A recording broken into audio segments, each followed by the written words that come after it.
T-duality, about extending T-duality to the case of non-principal transactions. So T-duality is an equivalent between different physical formalisms, certain string theories, and from the mathematical point of view, we'll describe it as a symmetry between certain principal torus bundles.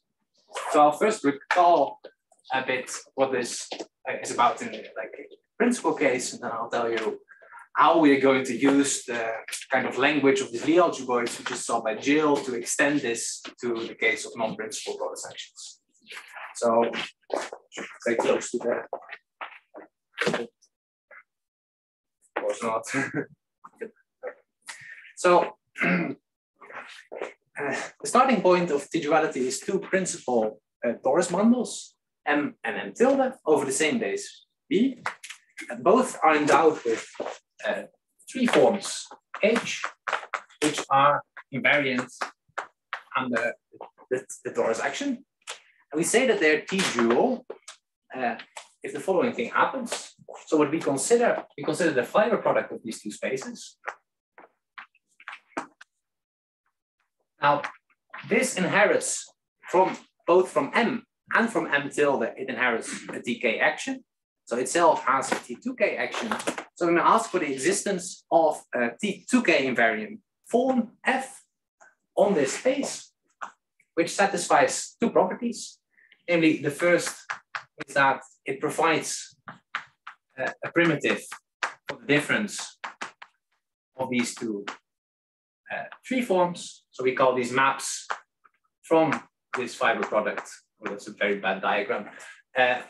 From M times B, M tilde to M, we call P. The other one we call P tilde. We both move them back, and we want this, this difference. And secondly, we want the non-degeneracy condition. So we consider the tangent space to the fiber of P, which is a torus. Like so. And then we ask that the restriction of the form F to the space is non-degenerate. So this last condition is perhaps the most important one. What we're basically saying is that we start with one principal TK bundle, and we're replacing the fibers by the dual torus, where we identify the fact that to dual to using this map. All right, and this space which we use to do this fiber product is what we call the correspondence space. So perhaps this is like, if you see this for the first time, it's perhaps a bit of an abstract definition. Perhaps like the consequences which you can obtain out of this give a bit more insight. And the first consequence out of this condition is that if you have two T-dual spaces, then the complex of differential forms, which are TK invariant, they are actually isomorphic. So how does this isomorphism go?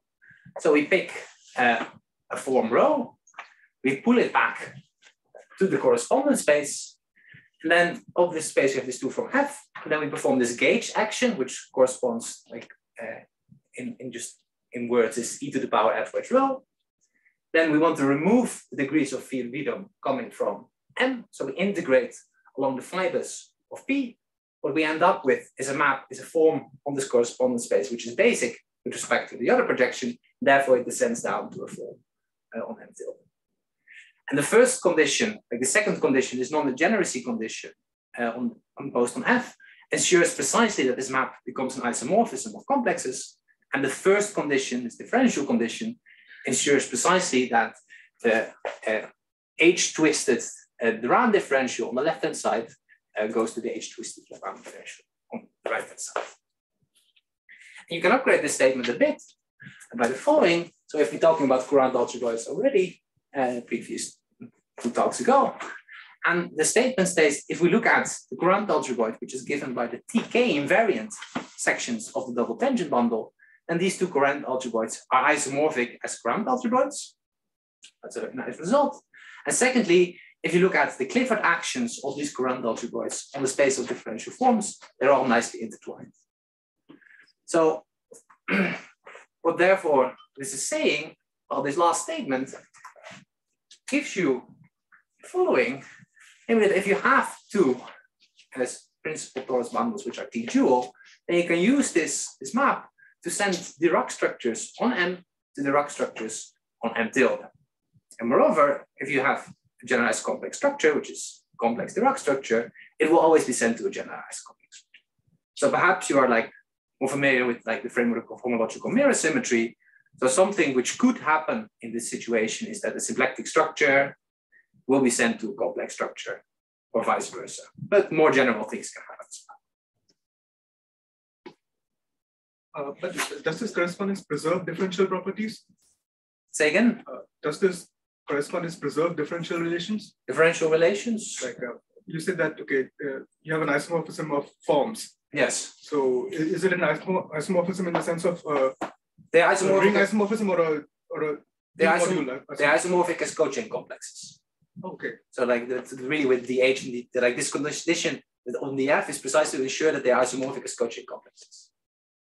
And that then ensures you that like if you have to put this H twisted bracket downstairs, you get the isomorphism. And because of that, you can transport the things. Now that's very nice. So like just to give you a very simple example of what's happening here. For instance, S3, if you just consider that with like viewed as the Hopf vibration, then you can quite easily show that this is T-dual to S2 times S1, where you now have S3 form the curvature of the Hopf vibration sigma, and theta is just like an invariant volume form on S1. This kind of phenomena that you have like this duality between these spaces of invariant differential forms, although the spaces themselves are different, is what's called topology change. And like the cohomology class of H, which you're using, is precisely what allows this. This is what people like about this kind of view.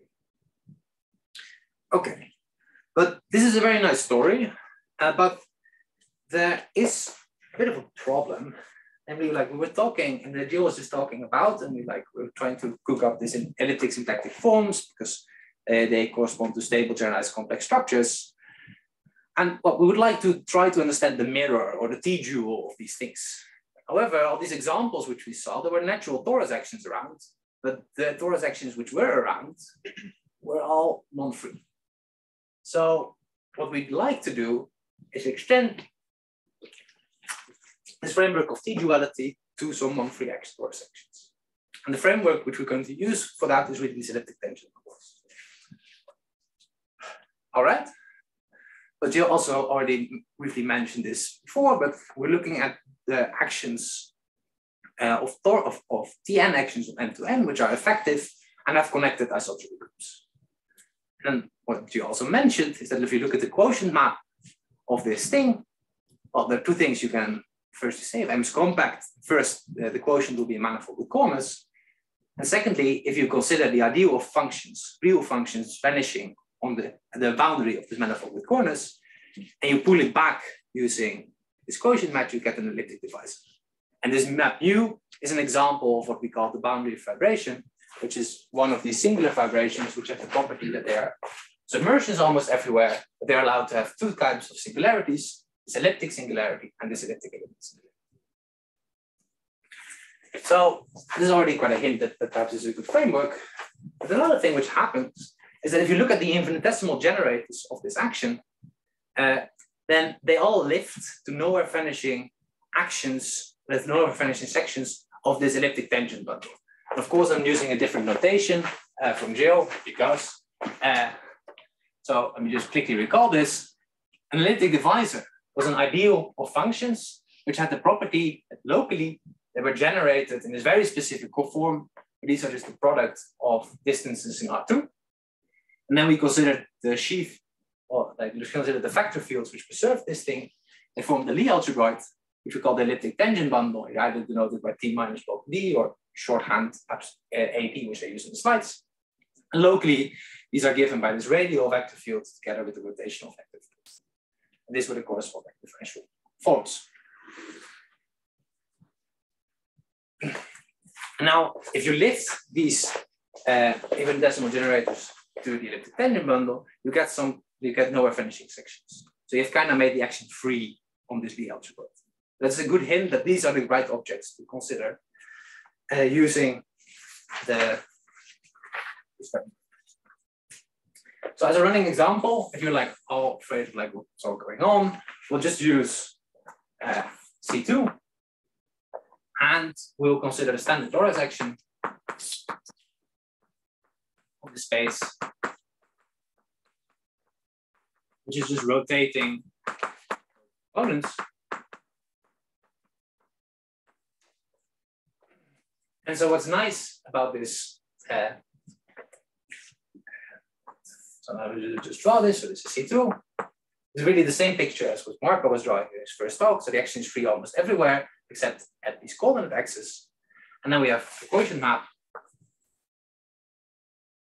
which goes into the upper quadrant, which is just taking the absolute value squared.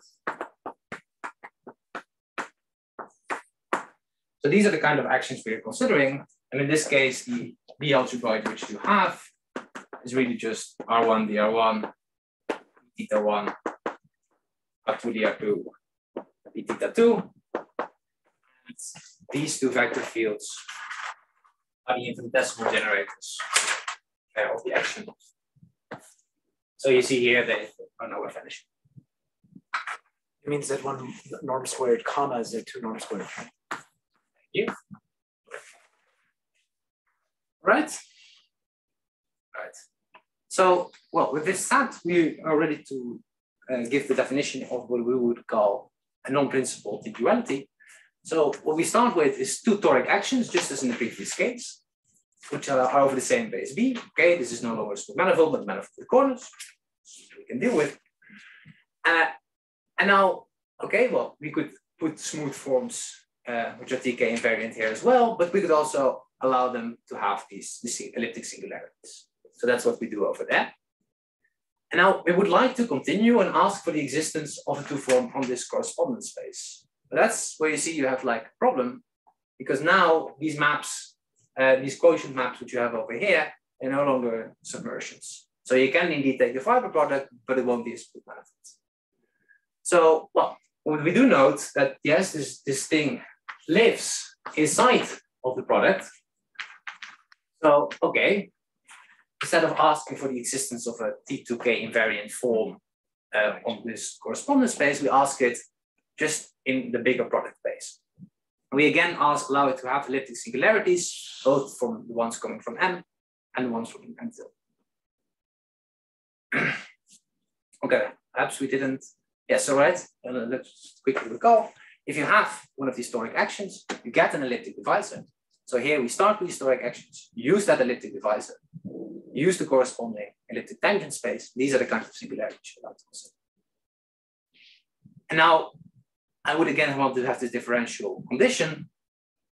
So, well, but we don't want it on the entire space. We would like to have this on this correspondence space. Now, okay, we can cheat a bit. We kind of don't restrict the thing to the entire correspondence space, but we can restrict it to the part where the action is free in any case. So then this space, which I write over there, is a smooth manifold. There we can have that restricted. And again, we would like to have some kind of non-degeneracy condition. This is perhaps a tiny bit tricky because we really wanted, again, to have this on the fibers, kind of like the fibers, the appropriate Lie algebraic sense in the previous way. But this is not a smooth manifold. But what you can do is, although it has some singularities, it's still possible to put this Lie algebraic, this elliptic tangent bundle, in a rather natural fashion on this singular space. If you do that, you can show that these maps which you get are like smooth submersions in the appropriate sense. And then you can look at their kernels as the two spaces which we're considering. But I mean, the examples which we're going to consider is very clear what we mean. So if this is a bit unclear, then. But this is the idea of the. Did you recover as a particular case the standard picture? Sure. If the actions are free, then you really just get the old notion again. So for this non-degeneracy condition, it's not sufficient to ask it on this principal part of the action. Where you have no stabilizers. Doesn't it imply then? I mean, it's a question. I don't know. Not sure. For your purposes, that's what you will use. I'm not sure. I think, yeah, because right, this is a non. I think you need to really ask it on the entire. So will you use this property in this technical? Yeah, sure. But like in the practice, it's very clear what's going on. Like in practice, it's like even more non-degenerate than this. So. I think often there are a few extra things that they put around the thing that H has only one leg on the torus direction. And then when we do that, that type of coefficient of F will be, the coefficient of that part of F will be constant. And then if it's non-degenerate to one fiber, it's non-degenerate everywhere. So then it will automatically extend also to the D, like you just have check at one point even. Right? So from DF equals to H minus H tilde, plus some hypothesis on the ages would mean that you can check the non-degeneracy at one point only. Because it's constant coefficients. We'll see this in a couple of examples.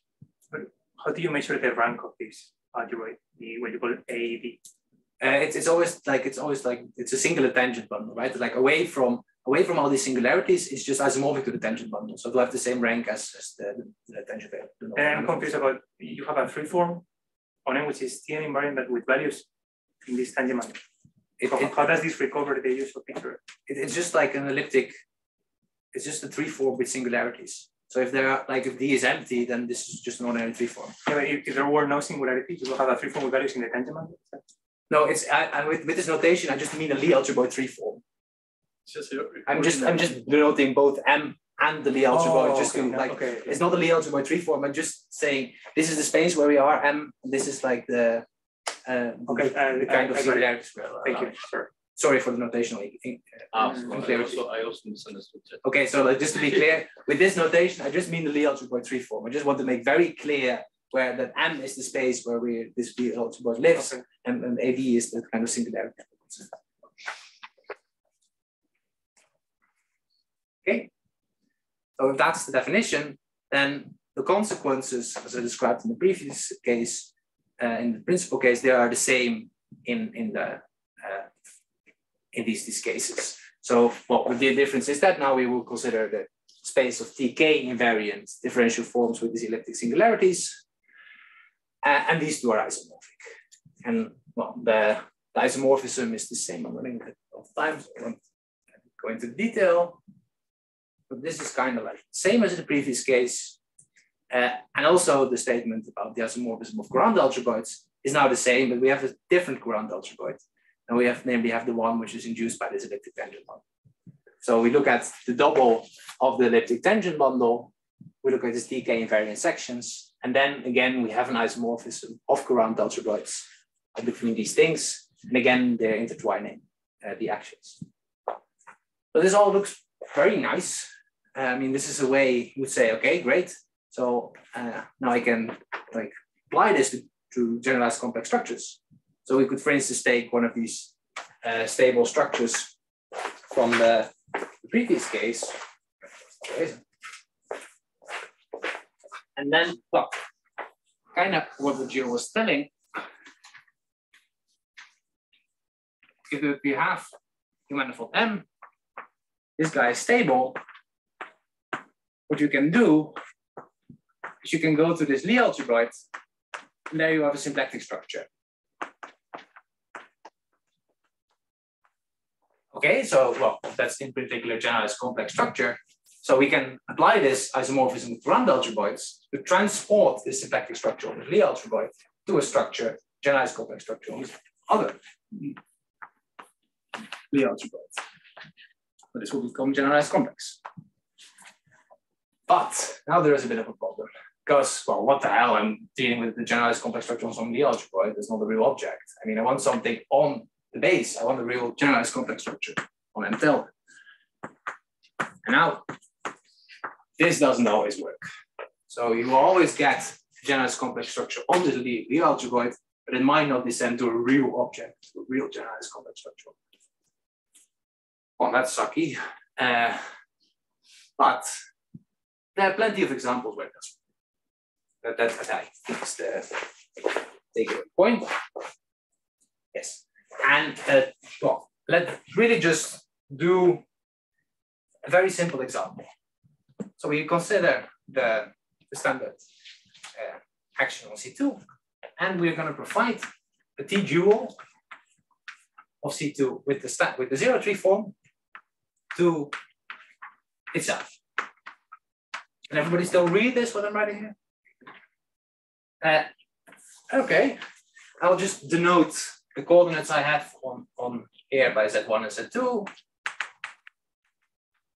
And over here, I'll denote them with tildes just to distinguish them.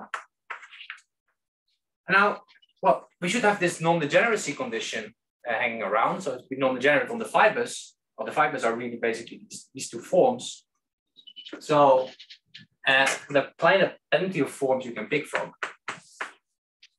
You write down a couple.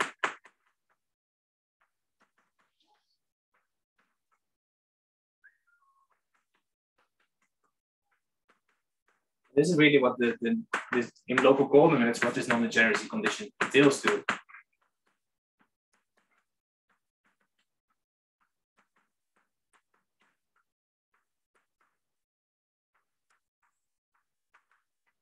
Local coordinates, it should be something like this. So there should be like these theta's around. The first one should have, there's too many tildes on the second term. There's indeed one tilde too many. Thank you, Marco. This is the non-degeneracy condition. Okay, so I have my forms.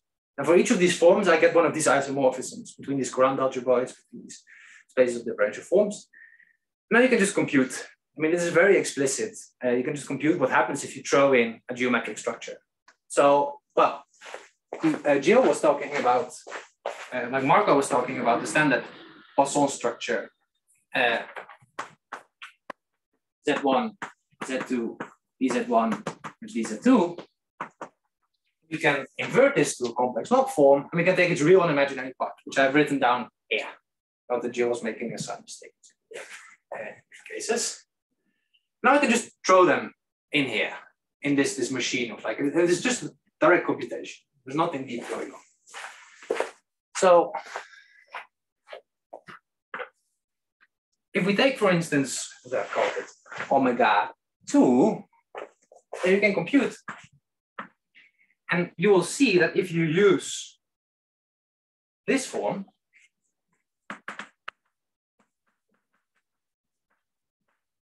I have to get it right.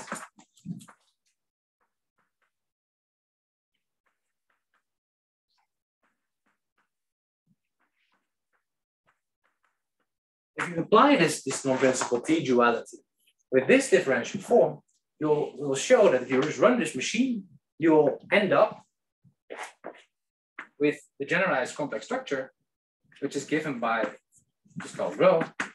It's given by d log Z1 with d log Z2. So that will be, you start with the symplectic structure over here, and you'll get a complex structure over here.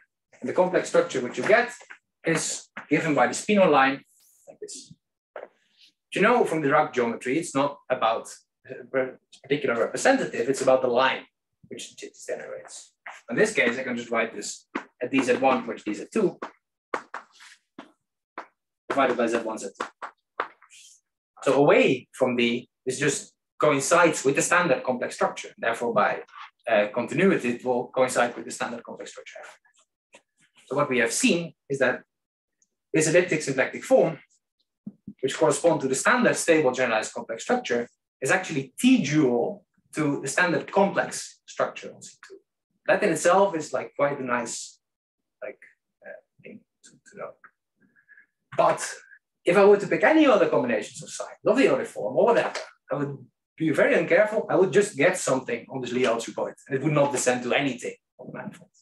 So this is a very careful business. And well, you can look at the other one. So this is omega 1, which is the real part. But yeah, that's the real part.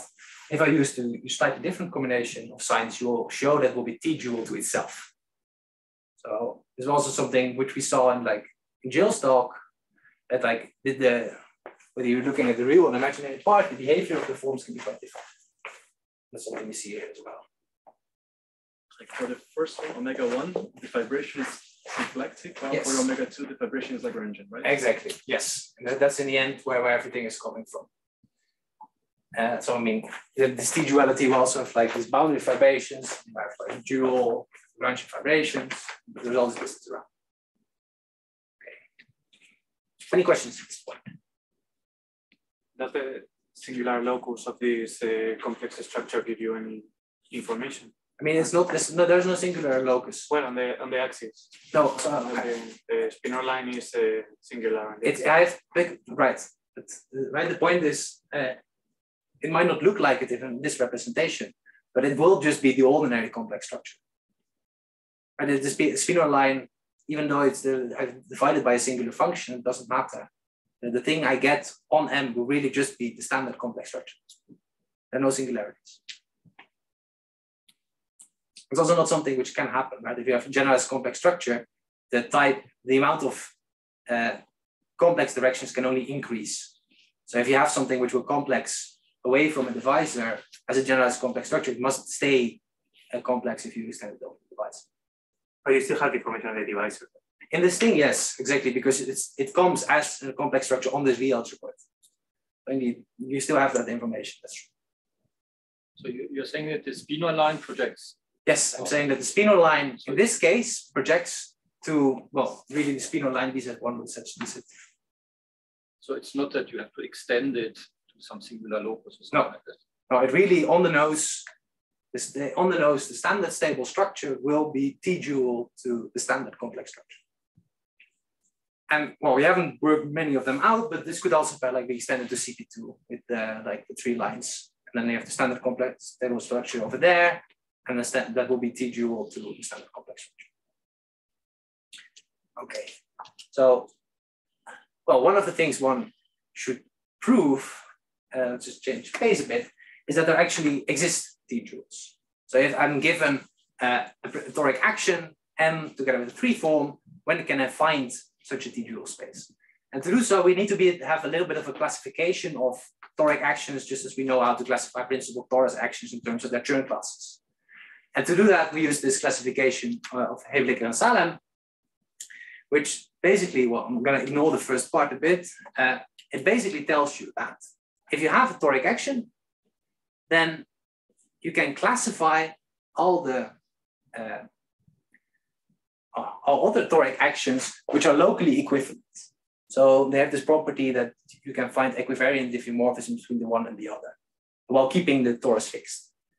And if you want to classify that, it's done with the same cohomology as the ordinary case. So the relevant space here is H2BXN. So that is singular cohomology, or that's just ordinary, whatever the RAM or whatever. I mean, it's a manifold with corners, but pick your favorite Chekhov. That probably is Chekhov.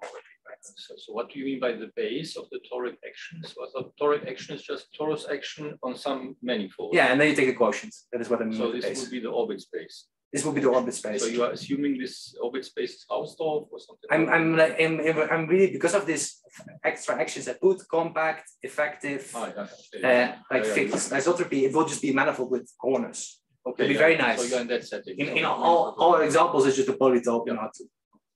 So then it's really just your favorite cohomology. And then what you can show using this is, well, you can find your T-duals.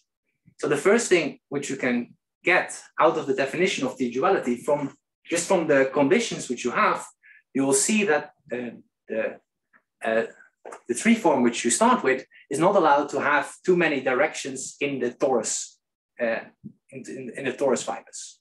So it will always give you a decomposition where there is a part coming, 3 form coming from the base, and a 1 form coming from the fibers together with the 2 forms from the base.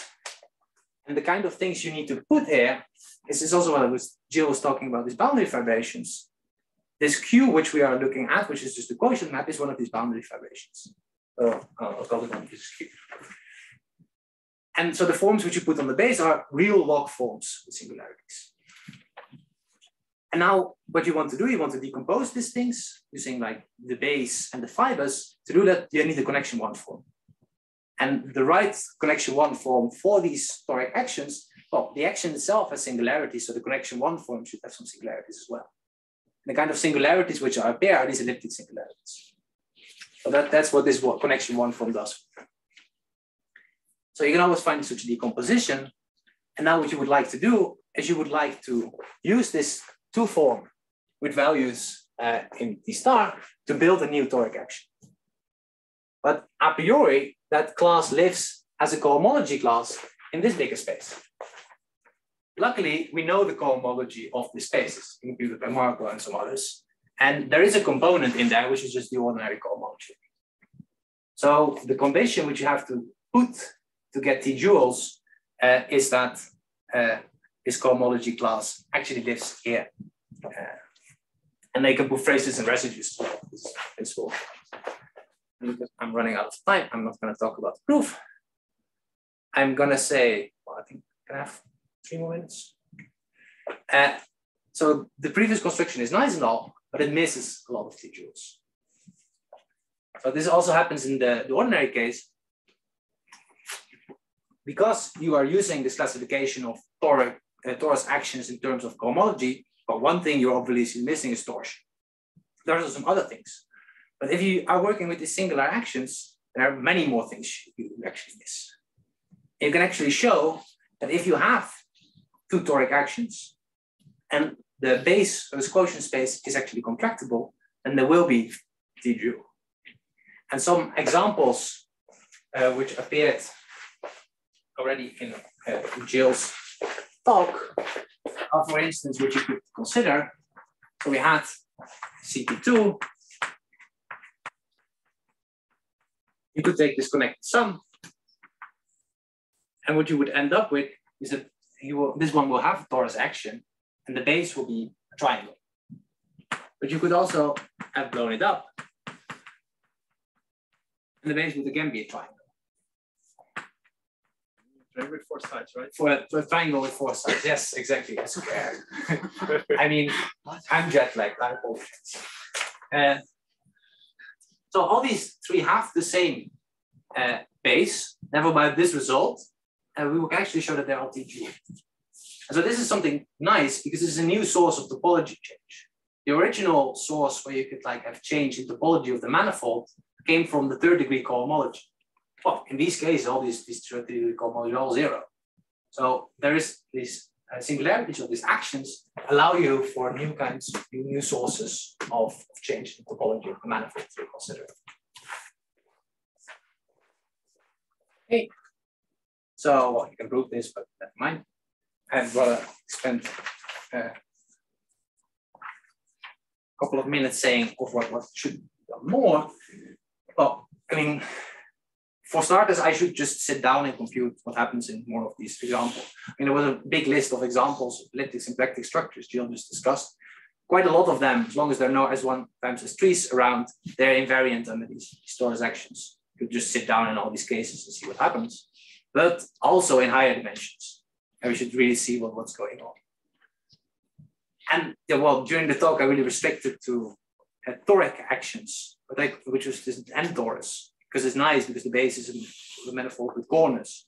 But they should also look at smaller tori or general actions. It's a bit annoying because then, for instance, the base will be an orbifold. We leave everything we'll carry over what we've said. There's some more technicality. And another thing is that, well, we had this smoothing procedure in Jill's talk. It would be nice to see if there is some kind of rigidity in this T-duality with respect to the smoothing action. So if something like that carries over. And finally, there are quite a few people who are working on homological mirror symmetry for stable generalized complex manifolds. And it would be very good to compare these approaches, which we have, if there's any relation. With that, I'd like to thank you for your attention.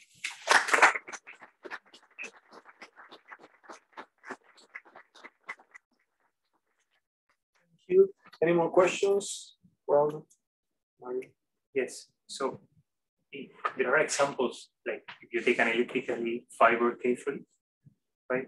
And you do a Hamiltonian deformation of the hyperclair structure, where you get the generalized scalar structures for which the 3 form is perfectly smooth, but you have a singular vibration. So is this T-duality able to capture this thing? Because I as far as I can understand this, you're putting all these singularities into the 3 form, but there are examples where you have the 3 form, right? The singularity, you can put singularities in the 3 form. You don't have to. A smooth 3 form is perfectly fine. But then you recover the useful picture, or if you just have a smooth 3 form and there are the action also doesn't have any singularities, then you recover the old case. You know what I'm saying?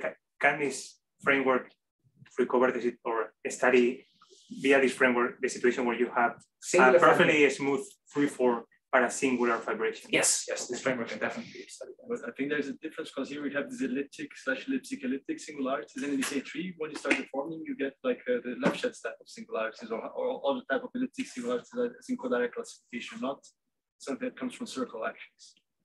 So that would be different still. I don't think we have like a good way to capture information about singular fibers that come from like codirect type of singular fibers, except for the monodromy, and say that if you check the monodromy on one side, check the monodromy on the other side, and whatever is put in the middle has to match that. So like a bit of how the physicists kind of discover existence of brains, right? By checking monodromy around circles. But that would be a kind of quite different from what you're doing. Just out of curiosity, I would imagine it's not really possible to extend like metric T-duality to this setting because somehow the length of the fibers is going to zero. Some singularities, and then they would be blowing up. Is that right? I guess so, but I mean, if a priori, I wouldn't do it, I guess, but it won't extend smoothly over the. Yeah, exactly. So like, I mean, with a priori, what will happen, of course, if you have like a metric which is like has like lifts to one of these Lie algebroids, which is something which can happen, and then it will give you a metric to the other side. But most likely it will not. If you started with some smooth metric, it will not descend to the smooth metric. Or it will be a metric with singularities, which are very controlled. The metric on the original manifold cannot lift the Lie algebroid, right? Because the DD theta, for example, the Lie algebroid have some length, while yes. Downstairs it's shrinking. Yeah. So like the Pusher rules and so on work, but you have to look at the metrics on the elliptic tangent bundle, and that's fine. So like in a way, like one way you can always look at the metric on this open part of the manifold, and like if you have some like control at infinity, then you could like try to apply this. So then you would really be looking at singular metrics in some sense. Maybe one thing to keep in mind is like when people start talking about log labials, for example, it's a funnel, and they put the complex structure in the funnel, and that lifts nicely to the elliptic tangent bundle. But if you want to study anything else, they say, well, remove the divisor, and then you put the Tian-Yao metric on it, which clearly goes to infinity and blows up. So like you don't do T-duality of funnels with a metric that was defined on the funnel. Right. So you have to pick a singular metric anyway. Yeah, and like understanding what happens to that metric on the T-duality. That would be very nice. Any more questions? So let's thank Aldo again.